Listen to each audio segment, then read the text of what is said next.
ಇಡೀ ದೇಶವನ್ನೇ ವ್ಯಾಪಿಸಿರುವ ಕೋವಿಡ್ ಮಹಾಮಾರಿ ದುಡಿಯುವ ಜನರಿಗೆ ಆದಾಯವೇ ಇಲ್ಲದಂತೆ ಮಾಡಿದೆ. ಇಂತಹ ಸಂದರ್ಭದಲ್ಲಿ ಖಾಸಗಿ ಶಿಕ್ಷಣ ಸಂಸ್ಥೆಗಳು ಮಾನವೀಯತೆ ಇಲ್ಲದೆ ಪೋಷಕರನ್ನ ಪೀಡಿಸಿ ಶುಲ್ಕ ವಸೂಲಾತಿ ಮಾಡುತ್ತಿರುವುದು ಖಂಡನೀಯ ಎಂದು ಡಿವೈಎಫ್ಐ ಉಪಾಧ್ಯಕ್ಷ ಸುರೇಶ್ ಕಲ್ಲಾಕರ ಹೇಳಿದರು. ಅವರು ಕ್ಷೇತ್ರ ಶಿಕ್ಷಣಾಧಿಕಾರಿಗಳ ಕಚೇರಿ ಎದುರು ಭಾರತ ವಿದ್ಯಾರ್ಥಿ ಫೆಡರೇಷನ್ ಹಾಗೂ ಭಾರತ ಪ್ರಜಾಸತ್ತಾತ್ಮಕ ಯುವಜನ ಫೆಡರೇಷನ್ ಕುಂದಾಪುರ ತಾಲೂಕು ಸಮಿತಿಯ ನೇತೃತ್ವದಲ್ಲಿ ಖಾಸಗಿ ಶಿಕ್ಷಣ ಸಂಸ್ಥೆಗಳಿಂದ ದುಪ್ಪಟ್ಟು ಶುಲ್ಕ ವಸೂಲಾತಿಯನ್ನು ವಿರೋಧಿಸಿ ನಡೆದ ಪ್ರತಿಭಟನಾ ಸಭೆಯಲ್ಲಿ ಮಾತನಾಡಿದರು. ಖಾಸಗಿ ಶಿಕ್ಷಣ ಸಂಸ್ಥೆಗಳು ಶುಲ್ಕ ವಸೂಲಾತಿಯ ನೆಪದಲ್ಲಿ ಪೋಷಕರಿಗೆ ದೊಡ್ಡ ರೀತಿಯಲ್ಲಿ ಹಿಂಸೆ ಕೊಡುತ್ತಿದೆ. ಬಹುತೇಕ ಶಾಲಾ ಕಾಲೇಜುಗಳಲ್ಲಿ ಡೊನೇಷನ್ ಹಣ ಕೊಡದಿದ್ದರೆ ಆನ್ಲೈನ್ ತರಗತಿಯನ್ನು ಸ್ಥಗಿತ ಮಾಡುತ್ತೇವೆ ಎಂದು ಬೆದರಿಸುತ್ತಿದ್ದಾರೆ. ಸಂವಿಧಾನ ನಮಗೆ ಶಿಕ್ಷಣದ ಹಕ್ಕನ್ನು ನೀಡಿದೆ. ಆದರೆ ಸಂವಿಧಾನಕ್ಕೆ ವಿರುದ್ಧವಾಗಿ ಸರ್ಕಾರದ ಆಶಯಗಳಿಗೆ, ಶಿಕ್ಷಣ ಇಲಾಖೆಯ ಸುತ್ತೋಲೆಗಳಿಗೆ ವಿರುದ್ಧವಾಗಿ ಖಾಸಗಿ ಶಿಕ್ಷಣ ಸಂಸ್ಥೆಗಳು ಅಮಾನವೀಯತೆಯಿಂದ ನಡೆದುಕೊಳ್ಳುತ್ತಿರುವುದು ದುರಂತ ಎಂದು ಹೇಳಿದರು.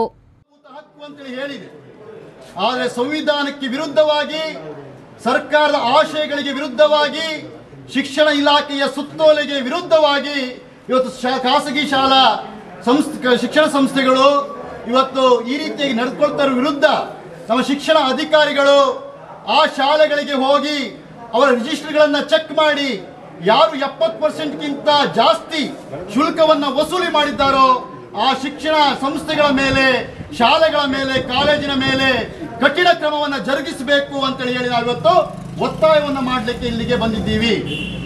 ಒಂದು ವೇಳೆ ಶಿಕ್ಷಣ ಅಧಿಕಾರಿಗಳು ಈ ರೀತಿಯ ಕ್ರಮವನ್ನು ವಹಿಸದೇ ಇದ್ರೆ ನಾವು ಮತ್ತಷ್ಟು ಹೋರಾಟಗಳನ್ನು ಮಾಡಬೇಕಾದಂಥದ್ದು ಇರ್ತದೆ ಅನ್ನುವಂಥದ್ದನ್ನು ನಾವು ನಿಮಗೆ ಹೇಳ್ತಾ ಇದ್ದೀವಿ. ಯಾಕೆ ಇದನ್ನು ಹೇಳ್ತಾ ಇದ್ದೀವಿ ಅಂತ ಹೇಳಿದ್ರೆ, ಶಾಲೆಗಳು ನಡೆಸ್ತಾ ಇಲ್ಲ, ಶಾಲೆಗಳ ವೆಚ್ಚ ಕೂಡ ಕಡಿಮೆ ಆಗ್ತಾ ಇದೆ, ಆನ್ಲೈನ್ ತರಗತಿಯನ್ನು ಮಾಡ್ತಾ ಇದ್ದಾರೆ. ನಾವೆಲ್ಲೂ ಕೂಡ ಸ್ಮಾರ್ಟ್ ಫೋನ್ಗಳನ್ನು ಕಷ್ಟಪಟ್ಟು ಸಾಲ ಮಾಡಿ ತಗೊಂಡಿದ್ದೀವಿ. ಶಾಲೆಗಳಲ್ಲಿ ಯಾವುದೇ ನಿರ್ವಹಣೆಗಳು ಇಲ್ಲ. ಅಂತ ಸಂದರ್ಭದಲ್ಲೂ ಕೂಡ ಇವತ್ತು ಹೋದ ವರ್ಷಕ್ಕಿಂತ ಜಾಸ್ತಿ ಹಣ ಕೊಡಬೇಕು ಅಂತೇಳಿ ಪೀಡಿಸ್ತಾ ಇದ್ದಾರೆ. ಪ್ರತಿಭಟನೆಯ ಬಳಿಕ ಕುಂದಾಪುರ ಕ್ಷೇತ್ರ ಶಿಕ್ಷಣಾಧಿಕಾರಿಗಳಾದ ಎಸ್ಕೆ ಪದ್ಮನಾಭ ಅವರಿಗೆ ಮನವಿಯನ್ನ ಸಲ್ಲಿಸಲಾಯಿತು. ಪ್ರತಿಭಟನೆಯಲ್ಲಿ ಡಿವೈಎಫ್ಐ ತಾಲೂಕು ಅಧ್ಯಕ್ಷ ರಾಜೇಶ್ ವಡೇರ ಹೋಬಳಿ, ಮುಖಂಡರಾದ ಉದಯ್ ಟೈಲರ್, ರವಿ ವಿಎಂ, ಕಟ್ಟಡ ಕಾರ್ಮಿಕ ಸಂಘಟನೆಯ ಸಂತೋಷ್ ಹೆಮ್ಮಾಡಿ, ಪೋಷಕರಾದ ಚಂದ್ರಶೇಖರ್ ದೇವಾಡಿಗ ಮೊದಲಾದವರು ಹಾಜರಿದ್ದರು. ಶ್ರೀಕಾಂತ್ ಹೆಮ್ಮಾಡಿ, ವಿ4 ನ್ಯೂಸ್, ಕುಂದಾಪುರ.